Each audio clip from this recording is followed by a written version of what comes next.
phansi kwale comment yasemtubatuba ne and sezininzi insizwa zase KZN ezimane zini-offer umhlaba wase KZN. Mamelani ke kule video lena bokuzi 7 zika November 2025 which was that week Friday apho General Mkhwanazi khona be-interviewa khona. So ikhona into engathi kunombango kwicala elo lasemtubatuba kulamacala asemtubatuba emhlabeni wakwaMkhwanazi apho kubangwa khona ubukhosi buzanze eziphi families ezilwayo ingathi ngamakhwanazi namachuno. So inkulu lemfazwe as a result ngathi sokuchitheka negazi kuvalwa nendlela oN2 kwanyanzeleka ngento bamapolisa mawathini mawasondele. So namhlanje ezini bakuzi 16 zika November 2025 banembizo bane-family meeting. So i-cameraman futhi isigilile kule video le lapha phezulu isigilile yangasibonisa insizwa zase zakwaMkhwanazi bazinjani. So we looking forward ukuva i-feedback banamhlanje baye bathethisana yathini into yakhona. Mamelani ke phansi koba kuze kube kuyabulawana kubulowa nenduna zakhona nani kudeploye i-political killings task team into yoba mayo investigator into yoba ngobani ababantu ababulala ababa ezinduna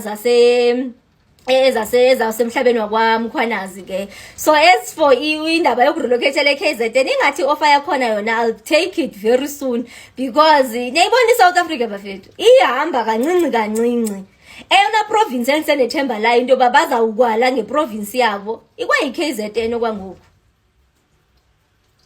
So in case ndiyayifumana ifeedback yembizo yanamhlanje into babaye bathini ndizabuya nayo. Ngibingelele umphakathi wonke ababukeli bonke be-1 KZN.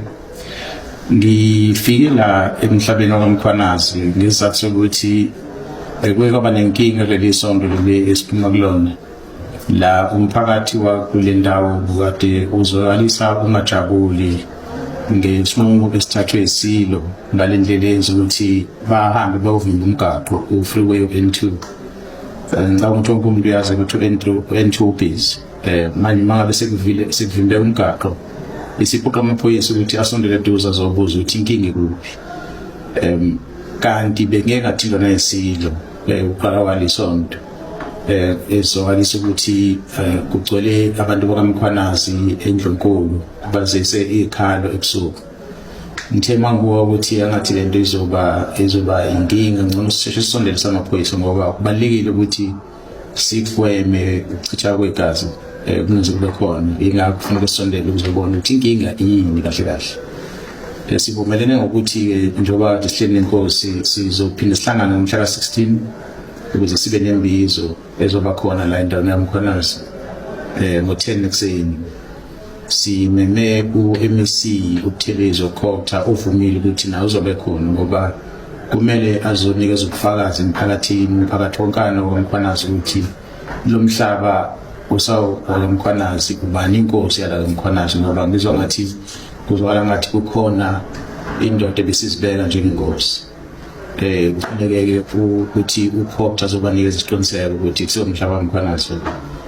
Phinde ngacela inkosi uShinga ngicathi uyaziwa ukuthi inkosi uShinga ngokomthetho ngoshayamthetho uyena omele ukhosi endlini ye-traditional House of Traditional Leaders eNkhosana. Nawo baba inkosi uShinga uthi uzobe khona naye ngalisonto naye uzofakazisa njengenkosi ukuthi ukhosi bala le ndawo qala kuphi kuphele kuphi ubani oyinkosi nokwaziwa ngokusemthethweni. Besizohlangana ngesonto ukuze sixoxisane nomphakathi wonke. Kanti kukhona nekhalazo vele zobugebengu zokuthi kukhona abantu asebeke bafa ikakhulukazi izinduna zenkosi ezike zabeka ukuthi zibheke indawo yenkosi zithola ukulimala kanye nabanye abantu abakwazi ukukhuluma emphakathini bathole belimala.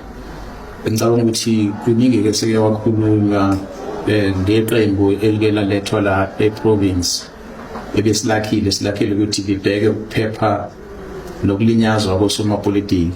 Ngicabanga ukuthi yona khulunywa kakhulu ngayo endabeni eningi la eSouth Africa ukuthi leli thimba leli ebelisebenza le province okade kuthiwa liyavala leli lisikhulumisa kakhulu endabeni njengamanje i-PKTT yakade ibekela ukuthi izophenya ubulawa kosomapolitiki umongameli enikeza isinqumo sokuthi ayiphinde ibheke namacala okuhlukumezeka kwabaholi bendawo, traditional leaders. Ngizosondeza bona-ke la kuyibona abazothatha la macala.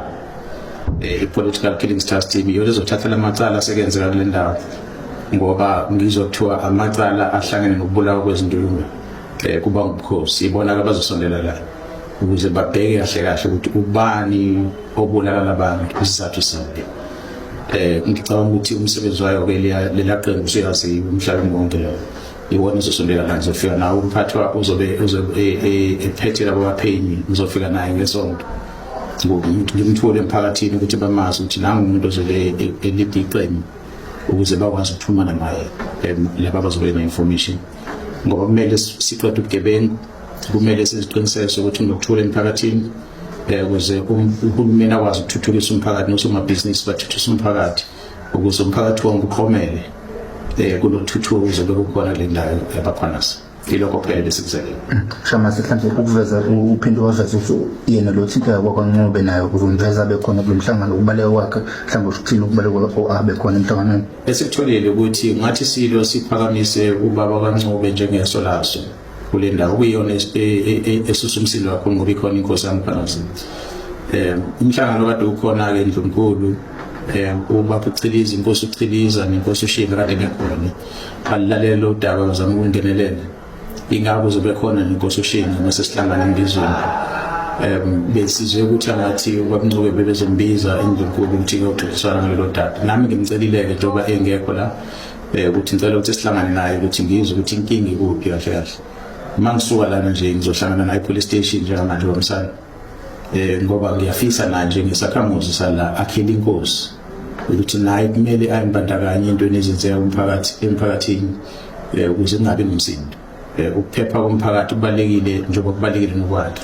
Ngizohlangana naye-ke sixoxisane. Ngiyathemba ukuthi uzokwazi ukuthi afike phakathi komkhandlu wenkosi, inkosi nenduna kanye nomphakathi wonke, ukuze kuxoxiswane uma ukuthi khona la kuphambane khona njengomphakathi, babonisane ukuthi bayilungisa kanjani ukuya phambili, ngoba siyadingana sonke.